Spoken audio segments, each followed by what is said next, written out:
Fed just injected over $8 billion into the financial system. And I want to make sure you understand what that means for your money, not in a economist language, but in real language. So let's go ahead and get into it. Go ahead and like the video, subscribe if you have not already, and comment and let me know, what do you think about when you hear liquidity injection? This is all going to become very real to you in a moment. Now, I want to help you to understand what a liquidity injection is. See, most people picture the Fed printing cash and handing it out like a stimulus check situation, but that is not what it is. Here is what happens.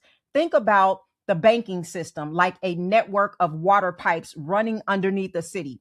Water flows between the pipes constantly, banks lending to each other, money moving through a system, everything functioning the way it's supposed to. But sometimes pressure drops. Maybe a pipe gets blocked. Maybe demand suddenly spikes in one area. And then water stops flowing the way it should, and things will start backing up.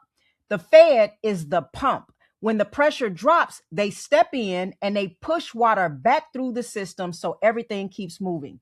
Technically, what happened is called a repo operation. So the Fed bought treasury bills, which is short-term government debt that's directly from banks, and then banks handed over those securities and received cash in return. They will buy back those securities shortly, and the cash is temporary. So it's not a permanent money creation. It is the Fed saying the pipes needed pressure and we provided it.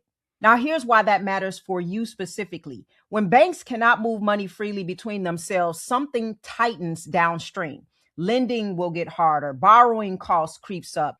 Businesses that need short-term financing will feel it, and consumers feel it through credit cards and loan rates. You see, the whole financial system is more connected than most people realize, and what happens in the pipes eventually shows up at your faucet.